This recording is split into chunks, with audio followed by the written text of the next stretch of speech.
In Ukraine's eastern front, a new kind of threat is emerging. Ukrainian troops recently discovered a Russian FPV drone that had been modified with solar panels.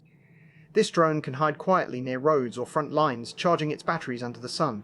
It waits for days if needed, then swoops in to attack when an enemy target comes into sight. This video footage from July shows the drone lying in ambush with its solar panels spread out. Instead of needing frequent battery swaps, it soaks up sunlight to keep its camera and sensors running all day. When a vehicle or soldier passes by, the drone springs to life. It lifts off and strikes with little warning, giving targets almost no time to react. Analysts say this is an evolution of the sleeper drone tactics already seen in Ukraine. Both Russian and Ukrainian forces have been using drones piloted via fiber-optic cables to stay hidden and avoid jamming.